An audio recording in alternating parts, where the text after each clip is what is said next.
CPS के मामले में बड़ा स्पष्ट है कि इनके खिलाफ कार्रवाई होनी चाहिए। इनकी विधानसभा की सदस्यता समाप्त होनी चाहिए। वे जबरदस्ती बना दिए गए, धक्के से चलाते रहे और सरकार से इंस्ट्रक्शन प्राप्त हुई है कि इस फैसले के खिलाफ उच्चतम न्यायालय में अप्रोच किया जाए।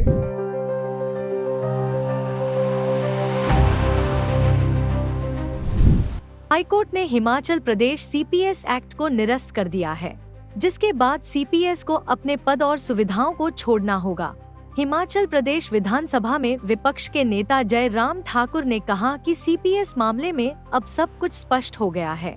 इससे पहले हम इसमें शामिल लोगों के खिलाफ कार्रवाई की वकालत कर रहे थे, क्योंकि वे संवैधानिक आवश्यकताओं को पूरा नहीं करते थे। इसके बावजूद उन्हें जबरन नियुक्त किया गया और वे दबाव में काम करते रहे।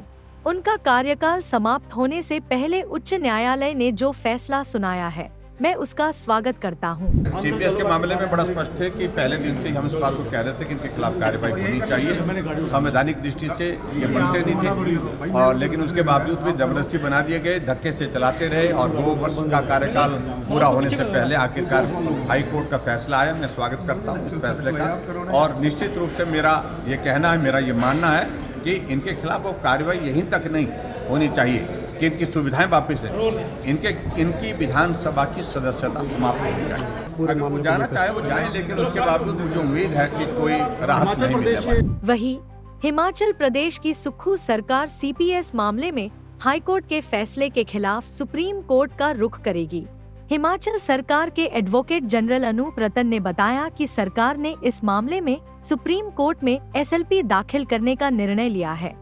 राज्य सरकार का मानना है कि असम के विमलांशु राय केस से हिमाचल का सीपीएस एक्ट अलग है। हिमाचल सरकार हाईकोर्ट के फैसले को एसएलपी के जरिए सुप्रीम कोर्ट में चुनौती देगी। मुझे सरकार से इंस्ट्रक्शन प्राप्त हुई है कि इस फैसले के खिलाफ माननीय उच्चतम न्यायालय में अप्रोच किया जाए तथा क्योंकि जो प्रदेश सरकार की दलीलें थी कि ये एक्ट और असम का एक्ट बिल्कुल भिन्न है, उन पर दलीलों को पूरी तरह से इस फैसले में, क्योंकि मैंने उस फैसले को पढ़ लिया है और उस फैसले को पढ़ने के पश्चात मैं ये कह सकता हूँ कि जो प्रदेश सरकार ने दोनों एक्ट्स में भिन्नता दिखाई थी कि मिनिस्टर्स और मिनिस्टर्स ना होना, मिनिस्टर्स होना और मिनिस्टर्स के रूप में फाइलों पर काम करना तथा हिमाचल प्रदेश के चीफ पार्लियामेंट्री सेक्रेटरी किसी भी फाइल पर कोई अप्रूवल नहीं दे सकते थे।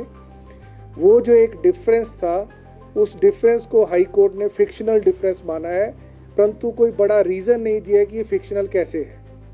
जबकि असम में जो मिनिस्टर्स थे वो मिनिस्टर्स की पावर्स को एक्सरसाइज करते हुए सब प्रकार के कार्य करते थे।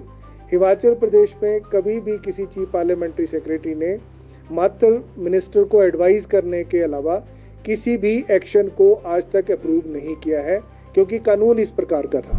भारतीय संविधान में ही वो प्रक्रिया निहित है जिसमें माननीय राज्यपाल महोदय, इलेक्शन कमीशन ऑफ इंडिया जैसी संस्थाएं इन्वॉल्व हैं।